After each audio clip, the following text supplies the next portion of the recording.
I have spent 2 days in Saudi Arabia on an official tour. I've held several meetings. I have met senior Saudi government officials, including my counterpart, the Minister of Foreign Affairs, His Highness Faisal bin Farhan Al Saud. I've also met the Vice Minister for Labour, His Excellency Dr. Abdullah Nasser Abtain.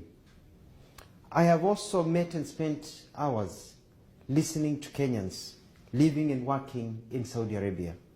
I've also met babies of Kenyan mothers. My meetings with the Kingdom of Saudi Arabia and the Saudi Arabian government have centered on our bilateral issues based on our great relationship we have with the Kingdom of Saudi Arabia. We have agreed to work together as a team as we push our international agendas. We have requested the support of the Kingdom of Saudi Arabia as we tackle the drought situation facing our country due to the effects of climate change.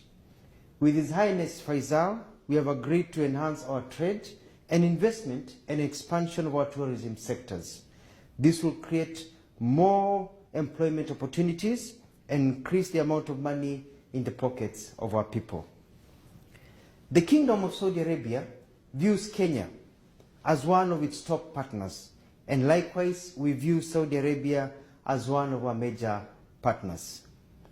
On the issue of immigrant labor, we have come up with concrete proposals that will make it easier and better for Kenyans to relate and work in Saudi Arabia where they are high in demand.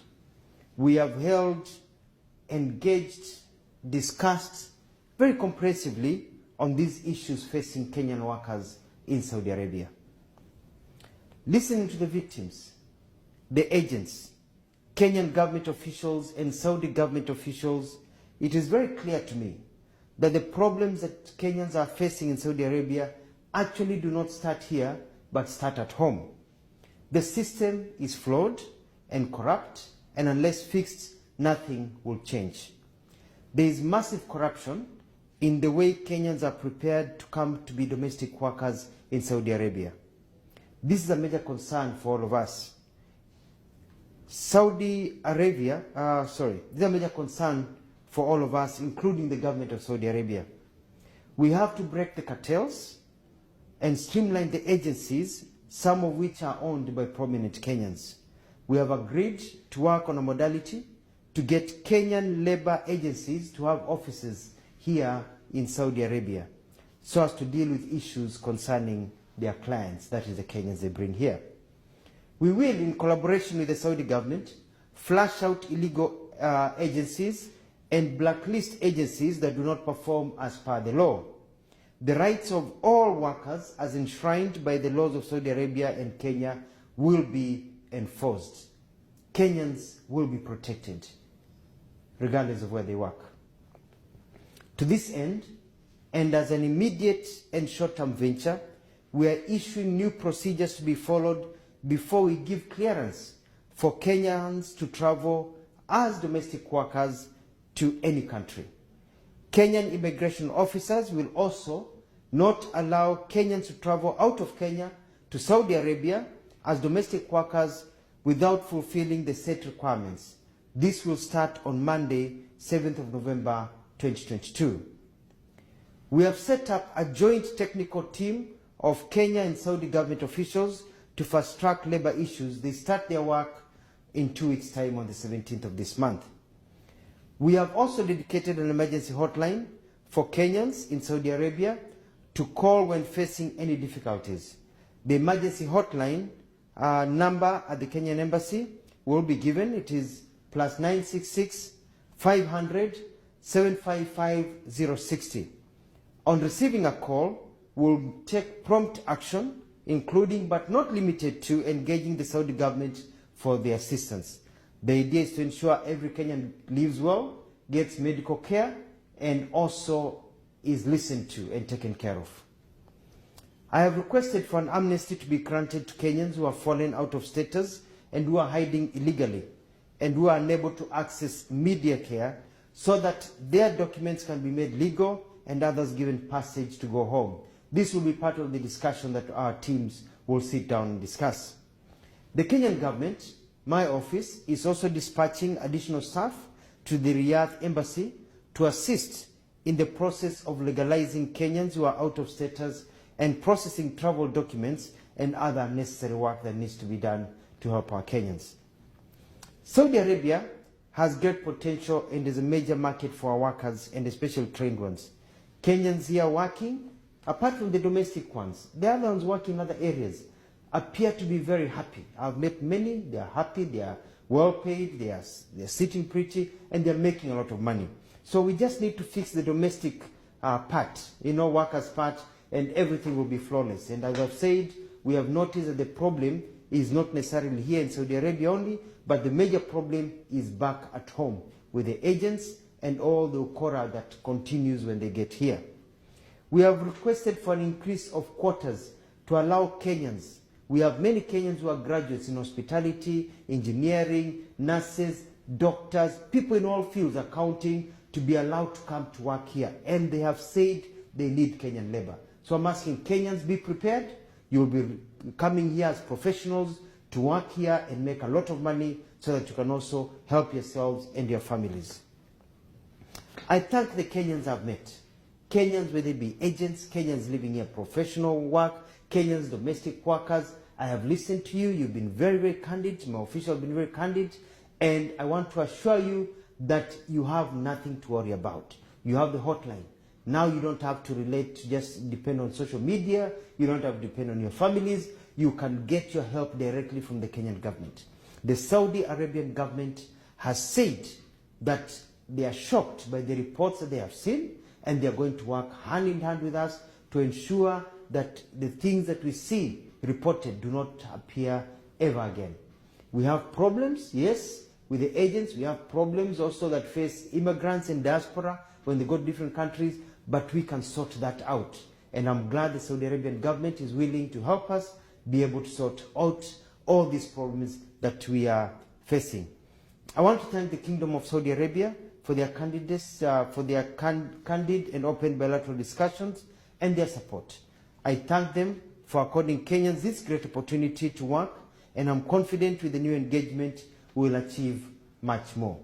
I'd like to repeat and say that we have agreed on many things. One, provisional medical care to Kenyans.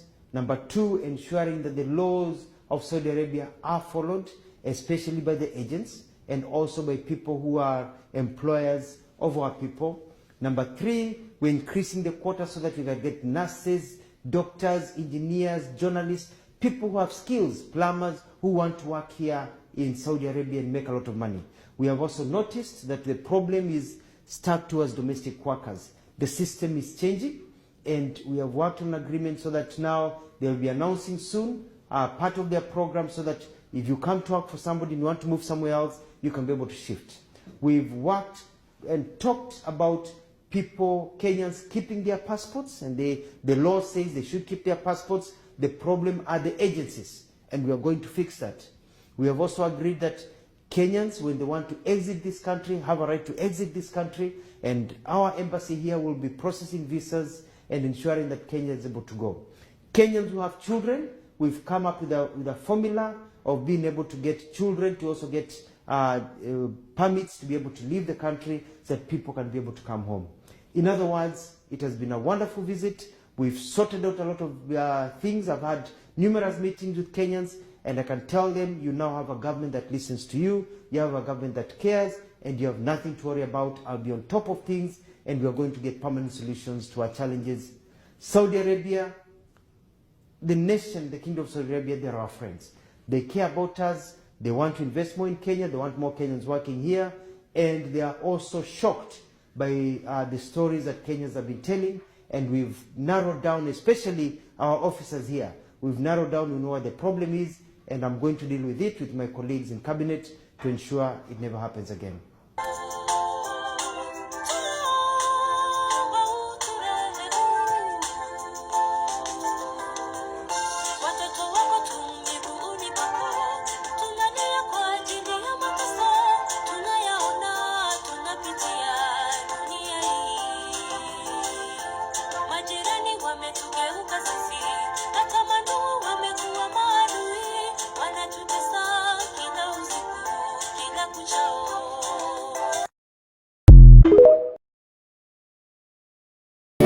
Bisheni Bwana, mwezi umeisha na hatujapata.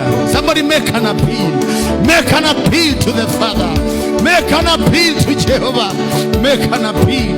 Umwambie baba yangu, jina langu halijatajwa. Sija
kwa shingo so that I cannot scream.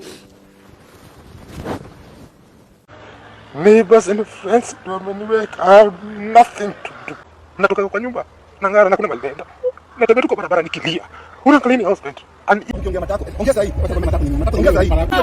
Sikia bro, sikia bro.